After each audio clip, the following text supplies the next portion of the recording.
It's ruined, all ruined, my future mother-in-law, Sarah, shouted in the bridal shop. She stood over my wedding dress, now ripped into pieces, the delicate lace and silk lace scattered on the floor. Now Amber will have to wear her own dress. What a shame, she said with fake sympathy. I stared at my destroyed dress, my hands shaking. My name is Victoria Chen, and at 28, I just watched my future mother-in-law destroy the dress I had designed for my wedding. How could you do this? I asked, picking up a piece of the dress. Sarah smirked, her expensive heels crushing the fabric. Oh honey, it's for the best, she said. Amber's wedding is in 3 months, and this dress would have been perfect for her. You were selfish not to share. Amber, my future sister-in-law, wanted my dress from the moment she saw it. She didn't care that I had designed it myself, pouring months of work into every stitch. She didn't care that I was marrying her brother, Michael, in just 2 weeks. Michael walked in, his eyes widening at the scene. Mom, what have you done? He asked. I'm protecting our family, Sarah said proudly. Victoria refused to give Amber the dress, so I had to step in. Amber is my daughter. She deserves this more than an outsider. I looked at Michael, waiting for him to stand up for me. Instead, he sighed, running his hands through his hair. Vicky, maybe we can find you another dress? He said weakly. Something off the rack, just to keep the peace. Something inside me changed. For a year, I had tried to fit into their family, staying quiet when Sarah insulted me, letting Amber take the spotlight. But not anymore. You're right, Michael, I said, standing up. Peace is important. Sarah looked confused as I took out my phone. Hello, this is Victoria Chen. I'd like to report property damage at Chen Bridal Boutique. Yes, I have video proof. I glanced at the security camera in the corner. Sarah hadn't noticed it. Her face turned pale. You wouldn't dare. Michael, tell her she can't do this to me. I walked toward the door. The police will be here soon. You can explain why you destroyed a $15,000 wedding dress. I looked at Michael. The wedding is still on, but you should think about whose side you're on. As I left, my phone buzzed. It was Amber. You're just jealous because I'd look better in it anyway. I smiled. What Sarah destroyed wasn't my real wedding dress. It was a fake, a test. My real dress was safe in my studio, a dress as unique as me.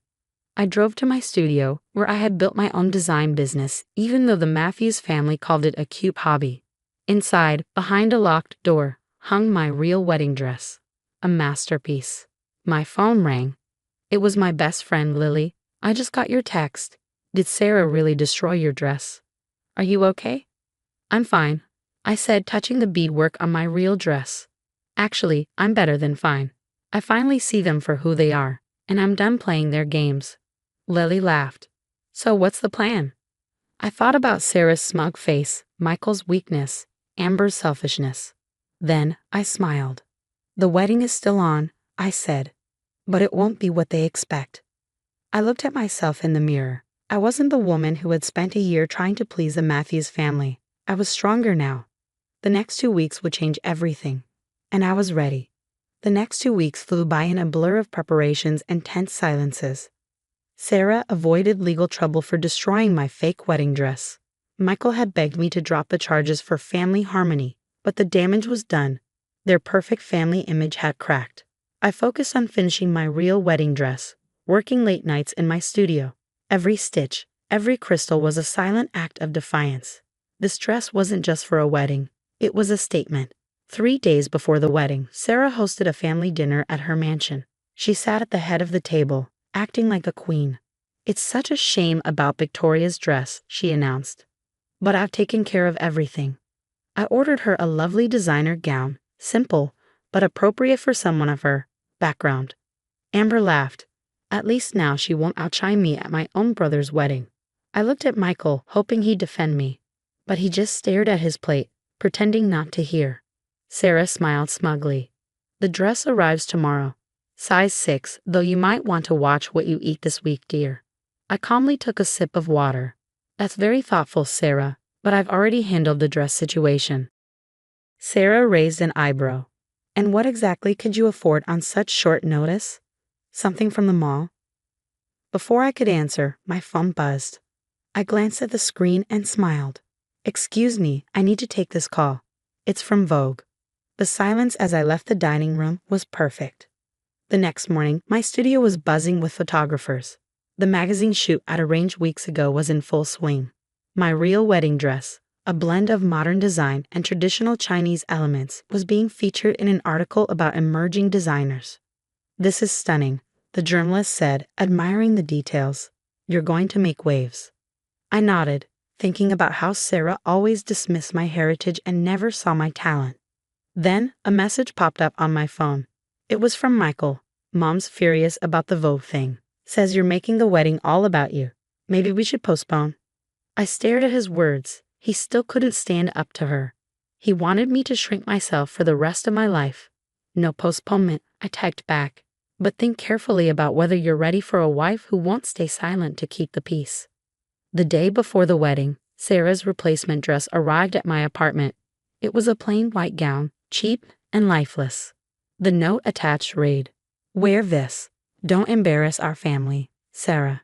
I hung it next to my real dress and laughed. Tomorrow, everything would change. That evening, Lily showed up with takeout. "Are you sure you want to go through with this?" she asked. "You could walk away and avoid all the drama." I ran my fingers over the beadwork of my dress. "I'm not walking away. Tomorrow isn't just about a wedding. It's about showing them exactly who I am." "And Michael?" she asked. "Is he worth it?" I thought about his silence, his loyalty to his mother over me. Tomorrow will answer that too.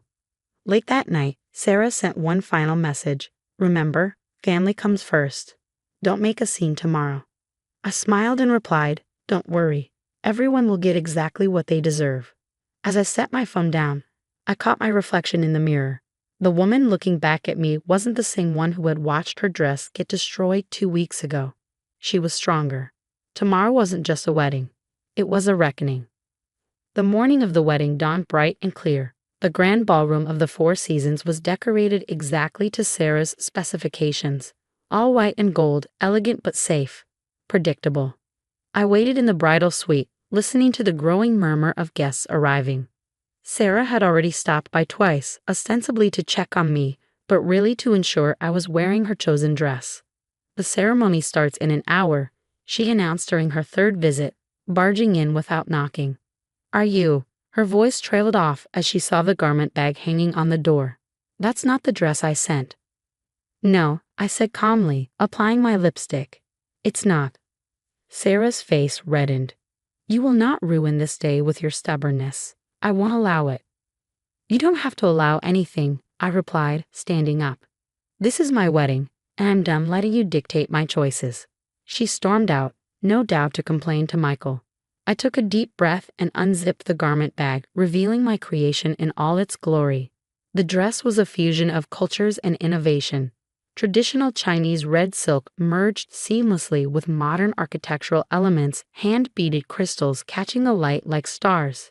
It wasn't just a wedding dress. It was a statement of identity.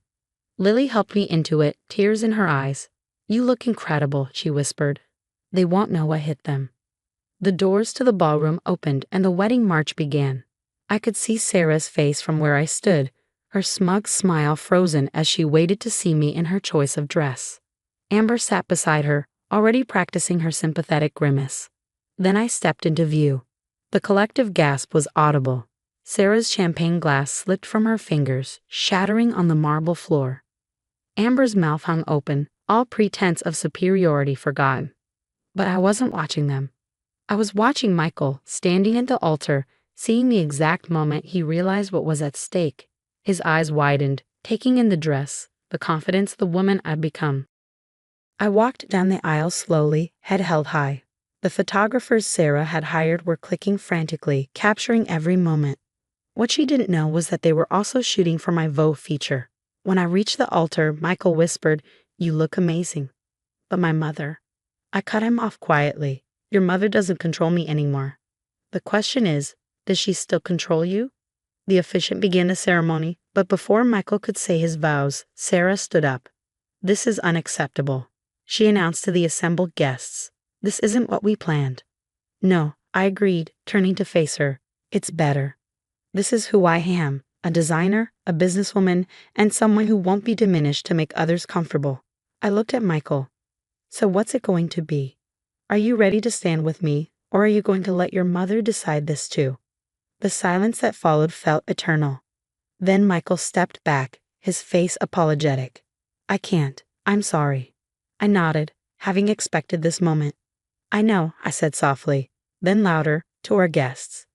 Thank you all for coming. While there won't be a wedding today, please stay and enjoy the reception. Consider it the launch party for my new bridal collection. As chaos erupted around us, I walked back down the aisle, this time alone but stronger than ever. Behind me, I could hear Sarah's indignant shrieks, Amber's dramatic sobs, and the excited murmur of guests who knew they were witnessing something extraordinary. The next day, my phone was flooded with messages about the Vogue article. My design was being hailed as revolutionary, orders were pouring in, and several major retailers wanted to discuss partnerships. Sarah's carefully planned society wedding had become my stepping stone to success, and my ruined decoy dress had led to something far more valuable, my freedom. 6 months later, I opened my flagship store. The display window featured 2 dresses, the shredded remains of the decoy, artfully arranged, and beside it my red wedding dress, a symbol of resilience and authenticity. Above them hung a sign that read, "Sometimes destruction leads to creation. Victoria Chen Bridal." I never did send Sarah a thank you note for destroying that first dress. But I did send her a copy of Vogue, with my story splashed across its pages. After all, she'd always said family should share everything.